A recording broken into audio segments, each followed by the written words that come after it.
Good afternoon to you and a very, very happy Friday. How are we doing today? Hope you are having a great week. July already, can you believe it? Hello. Just gonna wait for a few people to join. Happy Friday. Hello, how are we doing? Hello, real entrepreneurs. How is your Friday going? How has your week been going?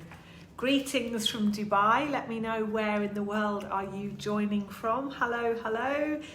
Give me a wave, give me a thumbs up. Hey MJ, hello. Nice to see you. How is the garden? That's always the question when we see MJ. How is the garden? I know you've had some lovely rain. I hope you're having some lovely sunshine now. Hello. Thank you for joining. Where in the world are you? Give me a hello. Give me a thumbs up. Give me a like. Thank you so much for joining. I hope that you're having a great week. Do say hello and let me know that you're there and where you are and how you are. How's your family? How's your business? How's your team? Are you enjoying the sunshine? Do you have sunshine where you are, or is it hot like it is here? What have you been working on this week? Has it been a good one? Now, for those of you in the UK, are you looking forward to Freedom Day? That's a big day coming up, right? Just around the corner. Sometime in July, I think, right? Coming up. So what are your plans? Any plans for the summer? Thinking about holidays? Are you going to venture abroad, or are you going to stay at home on a staycation? Yeah, let me know. How are your plans developing? And it looks like we're finally going to get some clarity about lockdowns and things, at least in the UK anyway. Let me know how you are doing and how things are where you are. I've had a really great week actually. I mentioned a large client that I took on a couple of months ago, and I'm getting them under control and really enjoying the challenge. I also started coaching 4 new members of a management team that I've been working with, including the CEO. So that's a really interesting company and really interesting people. Plus, my second book is coming along really well, almost 30,000 words now, very exciting. I've got several more interviews lined up, and once they're all incorporated, then it will be off to the beta readers. So yeah, all good here. And thank you to all of you that have been referring friends and colleagues to me, whether it's for one-on-one coaching or working with their teams, or indeed some of you have been referring people that you think might be suitable to be interviewed for my book. So I really appreciate all of those referrals, all of those introductions, and I really appreciate the vote of confidence. You know, in my view, referrals are a really high form of praise. I wouldn't recommend anyone unless I thought they were great, so thank you. Lots of new joiners to this community, heading towards 1,000, really exciting. Welcome to each and every one of you. I'm really passionate about serving you wherever you are in the journey and giving you lots of great value, not just in these weekly lives from wherever I am in the world, but also in our regular Ask Me Anything slots, 3 p.m. UK time every Monday.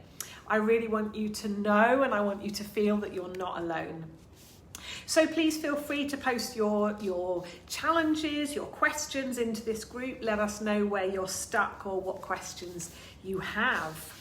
So, how are you doing? How about you? How has your week been? I hope that you and your business are thriving. But do you know what? If you're not, then that's okay as well. Let me know what support you need. You are not alone. So enough chit chat, let's get us going. Welcome to my weekly live at 12 noon UK time every Friday, where we talk about how you can simplify, grow and enjoy your business. Whether you're just starting out or you're several years in, whether you want to build a nice lifestyle business or you're chasing world domination, I am here to support your journey. Last week we were looking at packaging your offerings. We talked about the different types of clients that you might want to sell to, and also I took you through my very simple 3-step or 3-phase process of selling that every business owner can master, even if you think that you hate sales and you're rubbish at it. If you didn't get a chance to join me last week, you can find a recording of that live in this group. All of my lives are organised into guides in this group, in this community. We have simplify, grow and enjoy your business. So everything is nicely organised so that you can hopefully find the support that you're looking for as efficiently and quickly as possible. As you know, I tend to take my cues from you in terms of what you would find useful for me to cover during these lives. Sometimes maybe I'll read about something or reflect on a past experience. Sometimes I take the learnings from the work that I'm doing with my clients, or sometimes I might share something from my book. But most often these lives come from conversations, questions or requests that I get from all of you in this community. So do let me know, where are you stuck? What questions do you have? What challenges are you facing? Today's live has really been inspired by my people management training workshops. I run them 3 or 4 times a year. You might have heard me mention them before. And we had one just last week actually, where we were talking about authority and different management styles. And so today we are talking about getting people to do what you want. Let's be honest, shall we? One of the challenges with running your own business is definitely working with other people. How do you get people pulling in the same direction? You know, whether you have a team of employees or you're working mainly with contractors, you know, how do you foster that team spirit? How do you get everybody pulling in the same direction? How do you get people to take ownership and do what you need them to do? As the owner of your business, you may need to hire people that are more skilled or experienced than you. It can be quite challenging to figure out how to manage them and how to get the best from them. Where does your authority really come from, and how do you get your people to deliver? As always, today's live is practical and simple. It's designed to give you some things to think about, but also some action that you can take today. I'm going to share with you 3 tips on getting people to do what you want, and I'm also going to share some thoughts about accountability. Sound good? So let's get started, shall we? So where does our authority come from, and what does it really mean to be the boss? You know, some people are okay with that word, and I know some people that I've coached before that really struggle with that concept of being the boss. How do we manage people who are more experienced or more able than us? And how do you get people to do what you want? And what do you do when people disagree? So I have some thoughts on this. And as always, I'm really interested to know what you think and to hear about your experiences. So do keep the comments coming in the chat. One of the most misunderstood aspects of management is that it's about telling people what to do. I believe and I know that management is much more about asking people. It's about really good questions. What happens when you set the direction and you set the targets and you drive everything is that when things get tough and you start applying the pressure, as you have to do, some people kind of channel their inner teenager and they start saying, yeah, well, I always told you that it was unrealistic. Don't ask me. What are you going to do about it? So tip 1, get the other person to set the standard. And what I mean by that is get the other people, get the people in your team, the people that are working with you, to set their own targets, draft their own role profile, set their own plans and objectives. Ask them what they think is achievable, what they think good looks like, and then hold them to it. Ask people what standards they think they should be held to. The same principle applies if you have a management team. What standards do they want to hold themselves and each other to? What's acceptable in terms of timeliness, delivering on commitments and holding their colleagues to account? Getting people involved in setting their own goals and targets, it's so much easier to hold someone accountable to something that they've come up with and they have agreed to deliver. So we want to achieve great things in this company, right? What ambitious goals shall we set ourselves? What are we willing to commit to? What are you willing to commit to? What does good look like? This is what we're asking the other person. You're hiring good people. You're working with good people. Get them to set their standards. Get them to set their targets. So that's tip number 1. Tip number 2. So my second tip is really about having regular one-to-ones with each and every person that you work with, and getting into the habit of asking for and giving them feedback. Do not wait for that annual appraisal when the person might not even remember whatever it is that you're talking about. Make it part of the regular conversation to give feedback and to ask for feedback. So not everybody finds it very easy to give their manager feedback, but you need to be asking, what could I be doing better? How can I help you do your job better? How can I get the best from you? What do you need to make you more productive? What blockers are you facing, and how can I help you move them? What would make me a better manager, a better boss? A great way of doing this is to use a simple traffic light system. What should I stop doing? What can I keep doing? And what should I start doing? Nice and simple. Ask people in advance, get them to prepare. Not everybody will be comfortable being put on the spot like that. And not everybody is going to be comfortable with this, right? Not everybody is comfortable giving the boss feedback.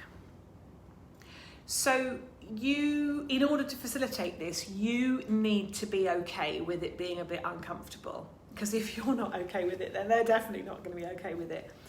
Once the person realises that you're actually serious and you do actually want to hear from them, then they will start to trust that you really do want to know what they think. And that can take a little bit of time. Like, no, I really am serious. I really would like to know what you think, how I could be a better manager, how I could better support you. Always thank them for their feedback. Always. Do not get defensive. Thank them for their feedback. It takes some bravery to do that. Never ever get defensive. Don't explain, just listen and thank them and say, interesting, let me take that away and think about it. Don't get defensive. Don't kind of explain, yeah? Asking them for feedback also makes it easier for you to reciprocate. So I would really encourage you to get comfortable with having those kind of conversations. And a top tip, when things get uncomfortable, in any kind of conversation actually, when things get uncomfortable, there's kind of 2 levels of conversation, right? There's the sort of the actual conversation that you're having, and then there's all this weird discomfortness going on.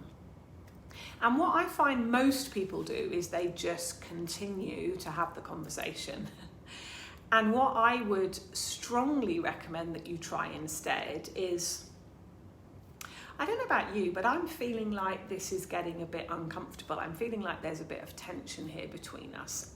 How do you feel? Are you picking that up as well? Do we know what that's coming from? Now, they might not be willing to play. They might go, no, everything's fine. You go, are you sure? Yeah, you seem to be getting a bit frustrated, a bit defensive. Is it okay what I'm telling you? I really want to understand what's going on. So I really would try and take it up a level, and don't just kind of plow through. A lot of people find these kind of conversations really, really challenging, and I think part of it is because we don't kind of acknowledge that it's uncomfortable. So that's my second tip. Tip number 3, ask them about consequences. So if the person does not meet the target standards or expectations that they themselves have helped to set, then we move on to tip 3. Ask them what they think the consequences should be. I ran a workshop last year about getting out of the day-to-day of your business, and one of the participants, when I spoke about this, one of the participants said that he used this with his daughter. What do you think your punishment should be for being on your iPad when we'd agreed that you would spend the next hour practicing your violin? Genius, absolutely genius. So ask the other person, what would you do if you were in my shoes? How would you handle this situation? You haven't done what we agreed that you were going to do, what you agreed to do. You haven't done what you told me that you were going to do. What should happen now? What do you think should happen now? Also, of course, ask them what you can do to help. Remind them that these were their targets that they set for themselves. And then you agree together what standard you should hold them accountable to. A much easier conversation if you've started with asking rather than telling.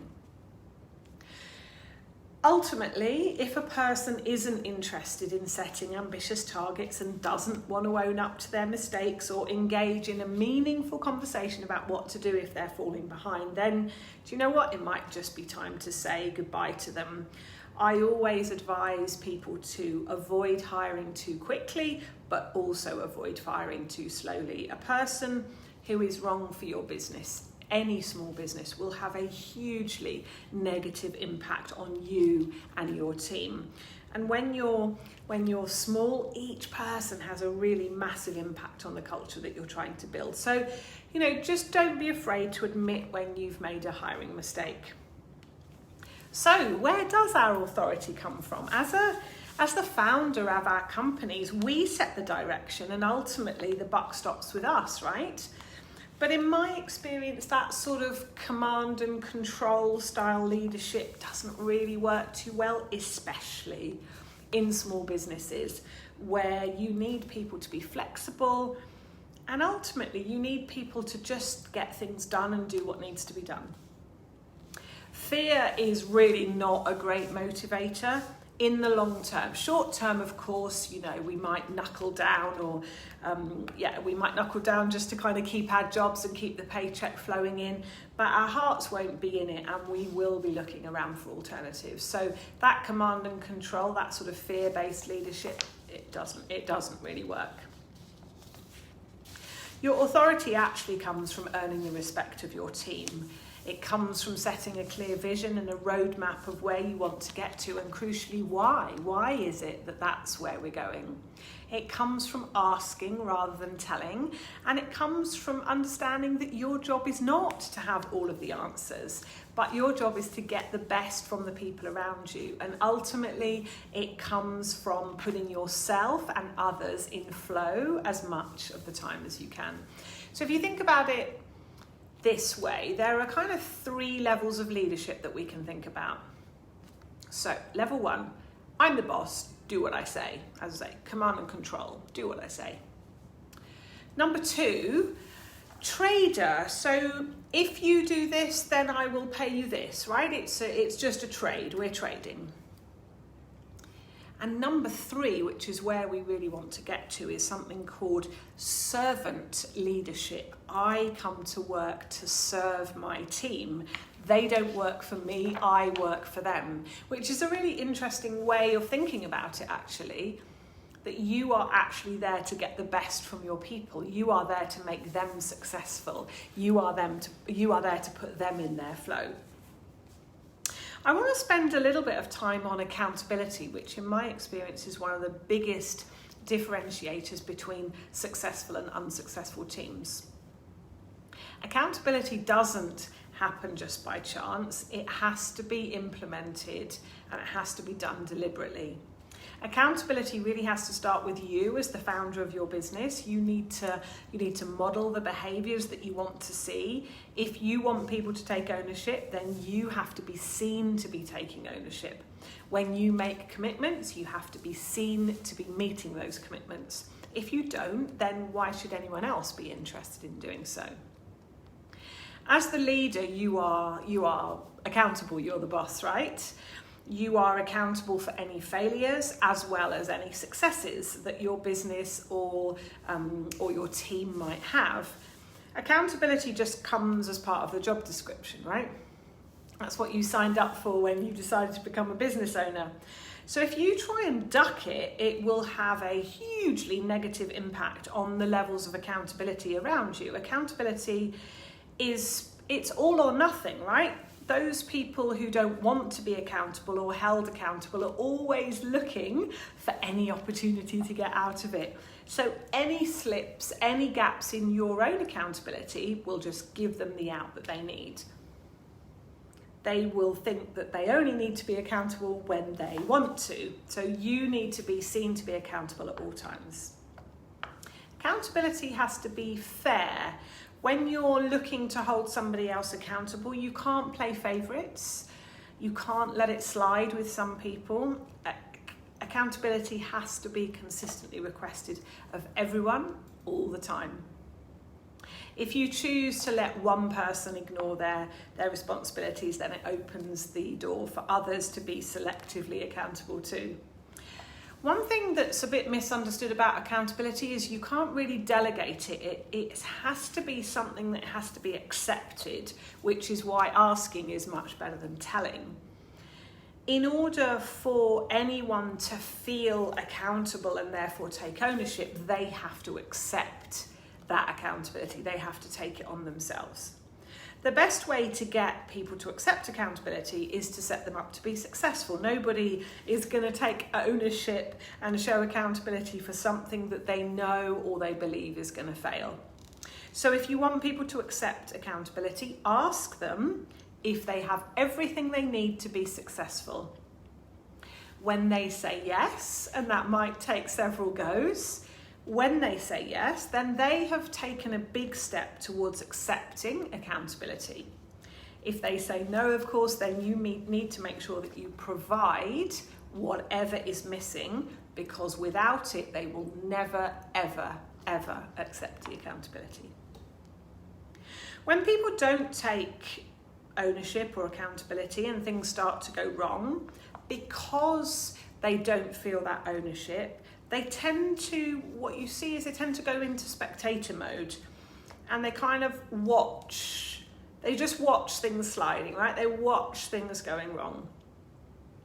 If they thought it would fail from the outset, then it's even worse, because then they will go into I told you so mode, which of course is in itself a self-fulfilling prophecy, right? If you don't think something's going to work, then it's easy to kind of go, look, see, told you.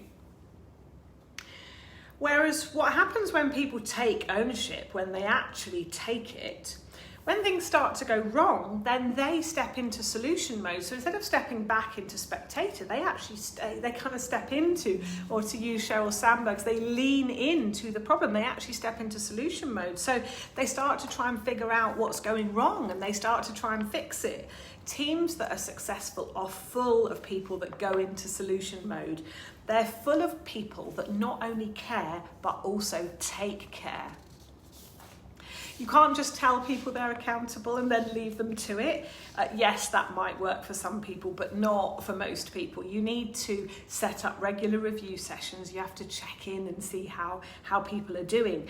This lets them know that they'll be held accountable for the activities.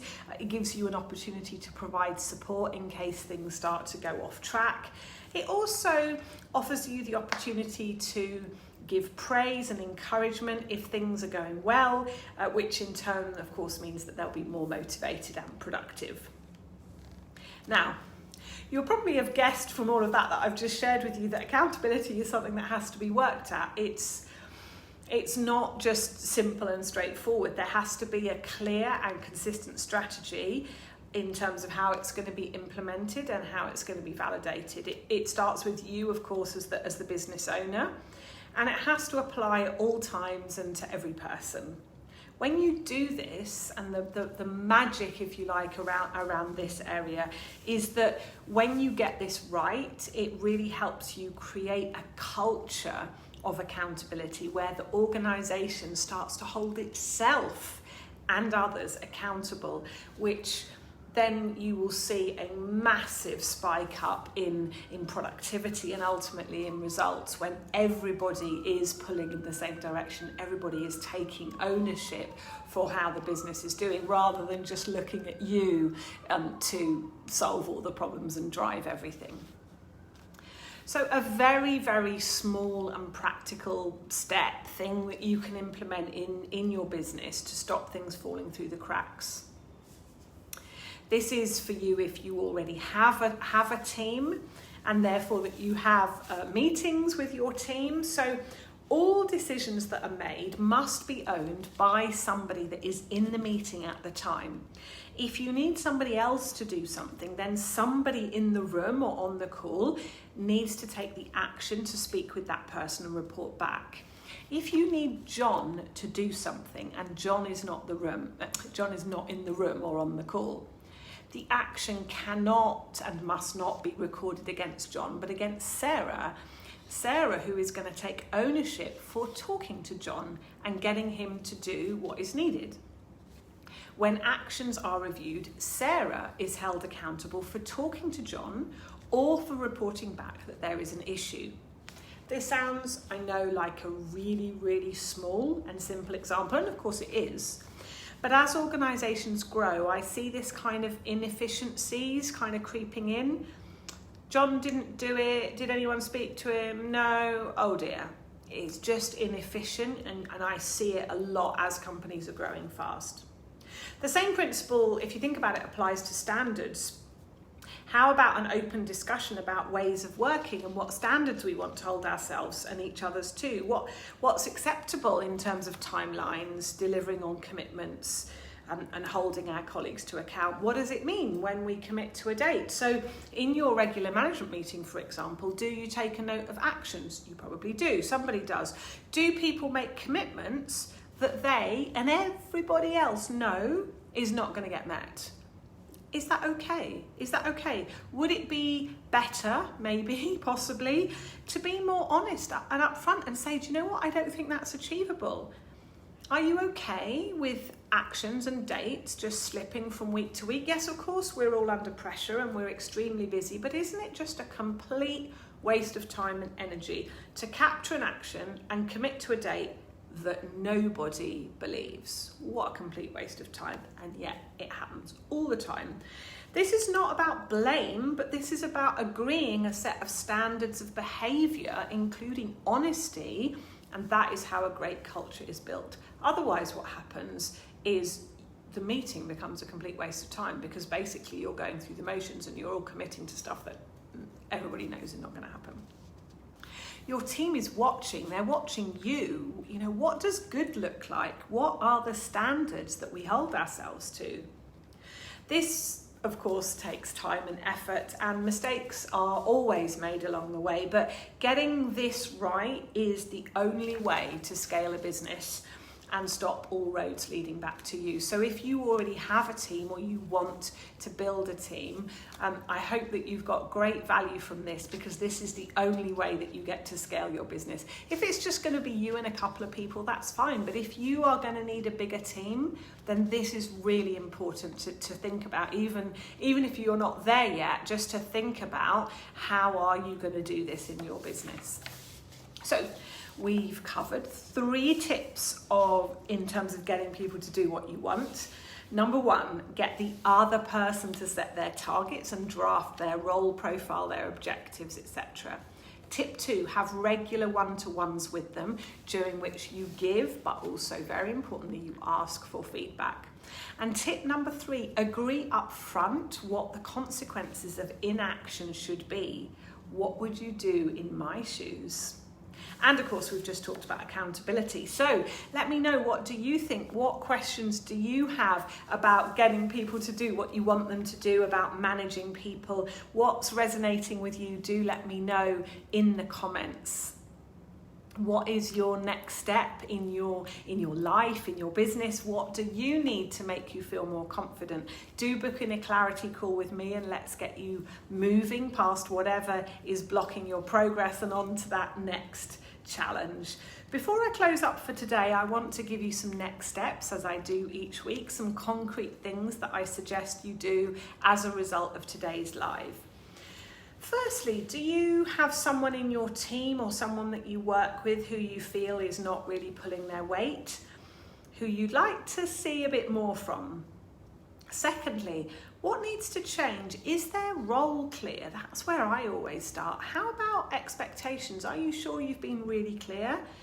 Have you asked for feedback from them, or given them your appraisal of what they do well or what could be improved? Have you really been honest with them? And thirdly, you know what's coming, take some action. Ask them to draft their own job description if they don't already have one, or review it if they already do have one. Ask them what they think they could do better, what stretch targets they would like to aim for, what additional responsibility they'd like to take on, or what skill they'd like to learn. What opportunities are they looking for? How could you serve them better? Please do let me know how you get on with this, and do let me know if you need any support or if you want to talk it through with me. I'm going to close up today's live with 2 quotes about leadership and authority. The first one is from legendary Chinese philosopher Lao Tzu. A leader is best when people barely know he exists. When his work is done, his aim fulfilled, they will all say, "We did it ourselves." And secondly, from the American author Ken Blanchard. The key to successful leadership today is influence, not authority. So how do you influence the people around you? How do you give them what they want whilst getting what you need? Next week, we're going to be talking about how to find the right people. Let's get you in the driving seat of your business and building really intentionally towards what you want. Decide what's really important to you and in your business, and stick to it consistently. Building a business is tough. I tell you that every week. It can be a long, hard road. Make sure that you are building something really meaningful to you that will sustain you through those tough times. Be intentional, say no to things that don't serve you and the goal that you want to achieve. And as I pass back over to you, that is really what I want you to take from today. What is the outcome that you are seeking? What's the result? What's the goal? Put all your energy into getting really super clear about that. But of course, allow yourself to do things your way. Of course, learn from me, from others, but you've got to synthesize all of that learning, bring it inside of you, and then what comes out has to be congruent with you. It has to work for you. If you want to build a huge world-dominating multinational, then go for it. Amazing. If you just want to do your thing, then that's absolutely brilliant too. Focus on listening to yourself and ask yourself, what do you need so that you can spend more time in your flow? And don't forget that if you're feeling that friction, the opposite of flow, if you're feeling that things getting a bit hard and they're not really working, instead of keep banging your head against a brick wall, just take a bit of a step back and focus on getting some clarity. Get some objective input, maybe hire the services of a business coach. Take some time to look at what you're doing, and crucially, where an easier path might start from and lead to. Ask yourself, what would a business that really works for me look like? Let me know your thoughts and questions on this or any other topic relating to how to simplify, grow, and enjoy your business. What area of business would you like me to talk about next? Also, who do you know who could benefit from joining this community or having a conversation with me? If you haven't already claimed your free copy of my first book, The Real Entrepreneur, then you can visit therealentrepreneurbook.com. If you prefer an Audible or a Kindle version, then you can find those on Amazon. Check out the accountability section of my book for much more on managing people. Get the foundations right and you can build from there. I really hope that you have a lovely weekend, whatever you're doing and whoever you're doing it with. I wish you a really happy and peaceful time. And as always, if you want to talk, then you know where I am. Please remember to be where you are in the journey. You don't need to know it all, and you definitely don't need to do it all. Take care, stay safe, and do keep in touch. Bye for now.